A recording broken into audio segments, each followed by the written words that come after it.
Hello students, आप सभी को मेरा प्रणाम। प्रोफेसर की क्लास में आप सभी का स्वागत है। स्टूडेंट्स, सुजान भगत कहानी शुरू किया हूँ। सुजान भगत कहानी का ये दूसरा वीडियो है। कम से कम 3-4 वीडियो बनाऊंगा, क्योंकि आप जानते हैं this story is so long story, बहुत ही लंबी चौड़ी कहानी है। और लास्ट वीडियो में कहाँ तक आकर रुका हूँ वहीं से कहानी शुरू करूँगा। स्टूडेंट्स, ध्यान से इस कहानी को सुन लीजिए। सुजान अपने गांव में एक कुआं भी क्या बनवाया। पहले 3 कुएं थे। उस कुएं का विवाह हुआ, यानी पूजा भी क्या करवाया, ब्रह्मा भोज भी क्या खिलाया। और वो सोचने लगा, मुझे चारों पुरुषार्थ यहाँ मिल गए, धर्म अर्थ काम मोक्ष। लास्ट वीडियो में समझाया हूँ कि ये चारों पुरुषार्थ क्या होते हैं, उनका अर्थ भी आपको समझाऊँ। सो आज इस कहानी को आगे बढ़ाऊंगा। एक दिन गया जाने वाले यात्री लोग सुजान के आंगन में सुजान के घर आ गए। आप जानते हैं गया is a holy place for Hindu people and Buddhist people. Buddhist लोगों के लिए पवित्र जगह बुद्ध गया भी उसे कहा जाता है। और हिंदू लोग पितृपिंड छोड़ने के लिए क्या गया जाते हैं। सो यहाँ पर दोनों धर्मों के लिए पवित्र जगह है। सो गया जाने वाले यात्री लोग आ गए। उन यात्री लोगों को सुजान ने उस रात अपने ही घर में रख लिए और भोजन भी क्या खिलाए। और उन यात्री लोगों को देखकर सुजान भी सोच लेता है कि मुझे भी क्या इन लोगों के साथ गया की यात्रा करनी चाहिए, क्योंकि सुजान के मन में कई दिनों से यह इच्छा थी कि गया की यात्रा करनी चाहिए। जब इन यात्री लोगों को देखते ही सुजान के मन में जो आशा थी वो आशा क्या और जाग उठी। तो इन लोगों को देखकर सुजान पत्नी के पास क्या चला जाता है और बुलाकी से पूछने लगता है, हे बुलाकी, इन यात्री लोगों के साथ हम भी जाएंगे गया की यात्रा पर। सो बुलाकी पति की बात सुनकर कहने लगते हैं, नहीं, इस साल हम नहीं जाएंगे, नेक्स्ट ईयर अगले साल चले जाएंगे। अगर इस साल अगर चले जाएंगे तो हाथ में जो पैसा है वो पैसा क्या खर्च हो जाएगा। सुजान कहने लगा, बुलाके, आप इस तरह क्यों कह रहे हो, क्योंकि अगले साल कौन रहेंगे, जीवन का तो भरोसा नहीं है, कौन रहेंगे कौन ना रहेंगे। इसलिए धर्म के काम में मीन मेष निकलना अच्छी बात नहीं है। यानी अगर रिलीजियस का वर्क अगर कर रहे समझ लो, we are doing any religious work, we don't see mistakes. We do religious work means we start, we do, but we don't see mistakes. So Sujan भी कहने लगता है कि धर्म के काम में मीन मेष निकलना अच्छी बात नहीं है। तो बुलाकी भी कहने लगते, अगर आप इस साल अगर चले जाएंगे तो पैसा खर्च हो जाएगा। सुजान कहने लगा कि पैसा तो क्या है, बाद में भी क्या आ सकता है, क्योंकि हम कमा सकते हैं, खर्च अगर हो जाता है तो भी हम कमा सकते हैं कि इसी साल हम चले जाएंगे। तो बुलाकी सोच लेती है, ठीक है, अगर पति के काम में अगर मैं बाधक बनूंगी तो मुझे पाप लग जाएगा, मुझे नरक में क्या जाना पड़ेगा, नरक झेलना पड़ेगा। यह सोचकर सुजान की बात सुनकर मानकर वो पत्नी बुलाकी भी क्या तैयार हो जाती है गया जाने के लिए। सो रात बीत गई। रात बीतने के बाद दोनों पति पत्नी उन यात्री लोगों के साथ गया की यात्रा पर क्या निकले और गया क्या चले गए। और गया की यात्रा करके लौटकर वो पुनः घर आ गए। घर आने के बाद सुजान ने सोच लिया कि अब तो क्या 11 गांव के लोगों को क्या भोजन खिलाना चाहिए। सो सुजान ने सोच लिया और सुजान ने 11 गांव के लोगों को सुपारी बांटी। सुपारी बांटी means students, just you remember, invite the villagers, यानी इनवाइट करना, जैसे वेडिंग कार्ड देते हैं, जैसे इनविटेशन कार्ड देते हैं, उसी प्रकार क्या न्योता देना, दावत के लिए उन्हें बुलाना। सो यहां पर भी 11 गांव के लोगों को सुपारी बांटी, यानी दावत के लिए उन्हें आह्वान किया, यानी बुलाया, दावत दे दी। और जिस दिन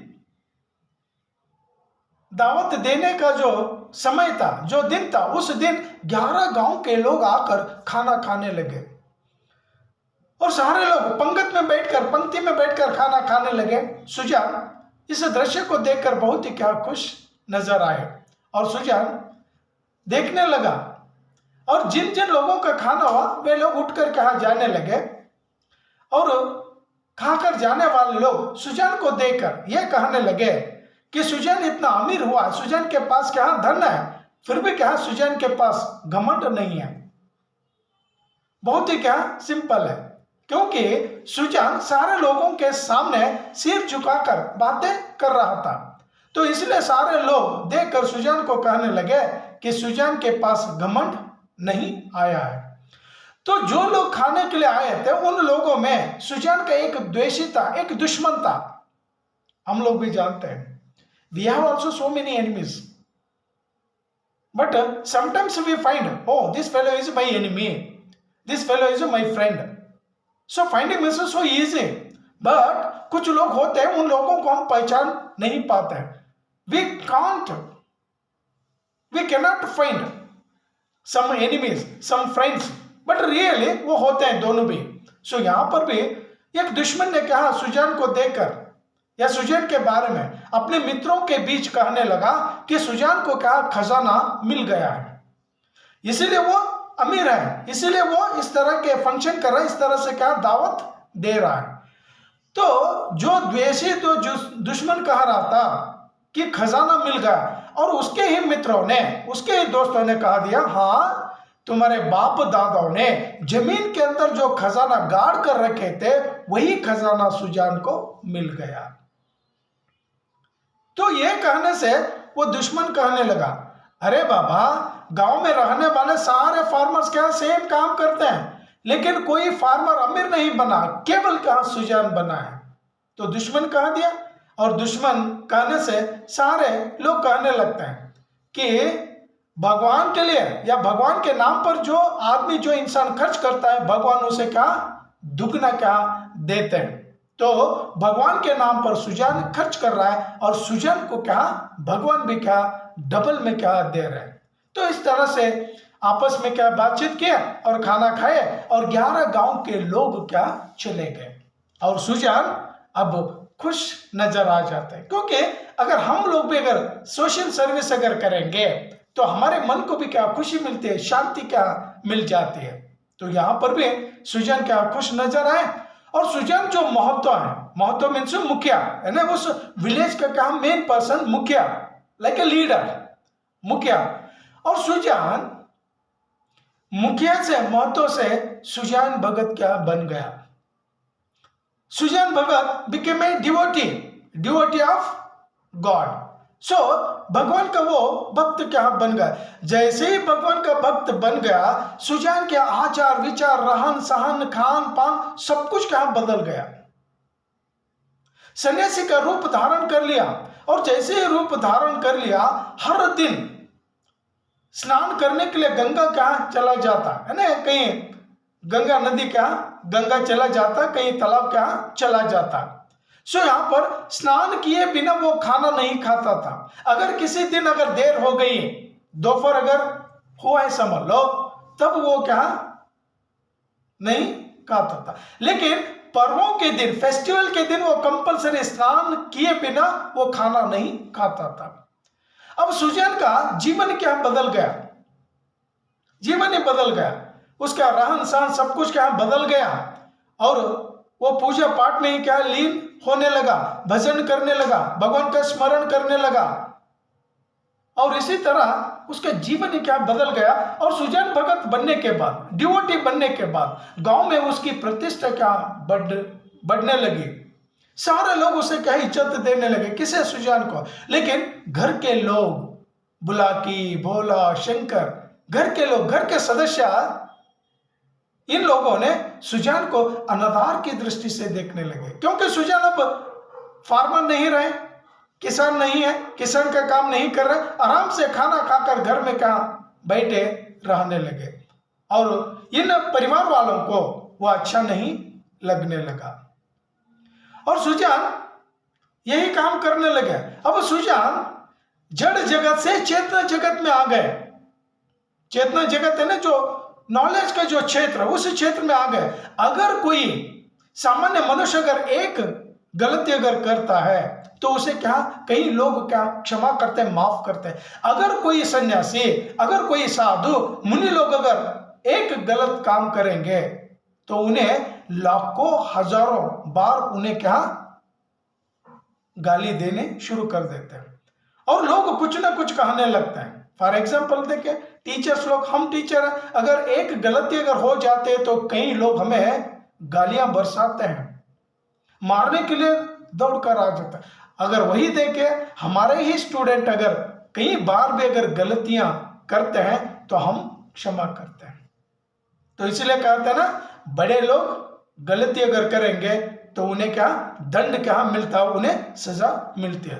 तो सुजान भी क्या चेतना जगत में आ गए, और सुजान भगत बनने से पहले सुजान अपने ही गांव में मुखिया थे, और मुखिया रहने पर जो कुछ भी उस गांव में जो मुकदमा हुआ करता था, जो केस आ जाते इनके पास ही जजमेंट देने के लिए, ये जजमेंट क्या दे देते, न्याय क्या देने लगते, और जो कोई भी लोग समस्या लेकर आ जाते हैं तो झूठी शहादतें, झूठी साक्षी बनाकर उन लोगों से क्या रिश्वत लेने लगते। कौन? सुजान।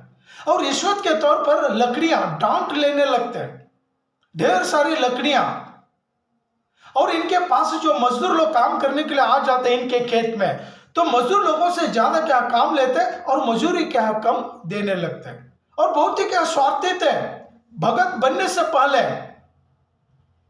और इनके घर में जो गाय है, और गाय का जो बछड़ा है ना, उस बछड़े को भी क्या दूध कम पिलाया जाता था, और लोगों को क्या इंटरेस्ट के तौर पर, ब्याज के तौर पर पैसे देने लगते थे, और इसीलिए वो खूब क्या पैसे कमाए थे, और खूब क्या पैसे कमाते। जब से ये सुजान महतो से सुजान भगत बन गए, बनने के बाद इनके मन में क्या दया आ गई, करुणा आ गई, और इनके घर, इनके खेत में जो काम करने वाले मजदूर लोग आने लगे, उन मजदूरों से कम काम लेने लगे, मजूरी ज्यादा देने लगे, और बछड़े को ज्यादा दूध पिलाने लगे, और ब्याज के तौर पर पैसे देना बंद कर दिए, रिश्वत लेना बंद कर दिया। अब सन्यासी बने, स्वामी बने, और अच्छे क्या बन गए। लेकिन इनके साथ घर वाले बातें नहीं कर रहे हैं, और इनके साथ चर्चा भी नहीं कर रहे हैं किस खेत में कौन सा बीज डालना चाहिए, और मार्केट में किस भाव से चीज बेचनी चाहिए। सुजान के साथ कोई सलाह मशुरा नहीं कर रहे हैं, और सुजान के हाथ में जो घर का अधिकार था, वो अधिकार धीरे धीरे से क्या वे लोग छीनने लगे, अधिकार जाने लगा। और सुजान अब इस घर में क्या केवल क्या मंदिर में जो देवता होते हैं, और मंदिर का जो देवता है, देवता के समान अपने घर में रहने लगे। घर का अब स्वामी नहीं है, घर का मालिक नहीं है, और सुजान भी सोच लिया कि ये लोग मुझे क्या अनादर की दृष्टि से देखने लगे, मेरे साथ कोई चर्चा नहीं कर रहे कि किस खेत में क्या बोना चाहिए, और अनाज मार्केट में किस भाव से बेचना चाहिए, ये लोग क्या मुझसे बातें नहीं कर रहे। तो इस तरह से क्या सुजान उसी तरह क्या रहने लगते हैं, जीवन करने लगते हैं। और जब कभी भी सुजान अगर चारपाई अगर उठाने शुरू कर देते हैं, उड़न काट अगर उठाना शुरू कर देते हैं, कोई ना कोई आकर कहने लगते हैं कि मैं उठा दूंगा, भोला आकर भी कहने लगता है मैं उठा दूंगा, और चिलम में अगर तंबाकू भरने अगर लगता है तो कोई ना कोई आकर कहने लगता है मैं भर के आपको दूंगा। तो यहाँ पर ये हरकतें देखकर सुजान को अच्छा नहीं लग रहा था। तो सुजान अब सोच लेता है कि इस घर में मेरा कुछ नहीं चलता है, मैं इस घर का क्या केवल देवता बना। मंदिर में जो देवता, मंदिर में जो मूर्ति होते हैं, मूर्ति के समान मेरी अवस्था, मेरी हालत बनी हुई है। तो इसी तरह का सुजान सोचने लगा। लेकिन एक दिन बुलाकी ओखली में दाल डालकर दाल छांट रही थी, यानी क्लीन कर रहे थे। दाल के ऊपर जो स्किन होता है वो स्किन क्या क्लीन कर रहे थे। स्टूडेंट्स, जो भी वीडियो देख रहे हैं, अगर आपको स्टोरी अगर अच्छी लग रही है तो सब्सक्राइब कर लीजिए और वीडियो को अंत तक क्या देखिए। ಸ್ಟೂಡೆಂಟ್ಸ್ ಯಾರೆಲ್ಲ ಹೊಸಬರಿದ್ದೀರಾ ನೋಡಿ, ಸ್ಟೋರಿ ತುಂಬ ಚೆನ್ನಾಗಿದೆ. तो ಒಂದು 2-3 ಪಾರ್ಟ್ ಮಾಡಿಬಿಟ್ಟು ಈ ಸ್ಟೋರಿ ಹೇಳ್ತೀನಿ. ಈ ಸ್ಟೋರಿ ಇಲ್ಲಿಗೆ ಮುಗಿಸ್ತೀನಿ. ನೆಕ್ಸ್ಟ್ ಮುಂದಿನ ಸ್ಟೋರಿ ಮುಂದಿನ ವಿಡಿಯೋದಲ್ಲಿ ಕಂಟಿನ್ಯೂ ಮಾಡ್ತೀನಿ. Thank you students. ಜೈ ಹಿಂದ್, ವಂದೇ ಮಾತರಂ.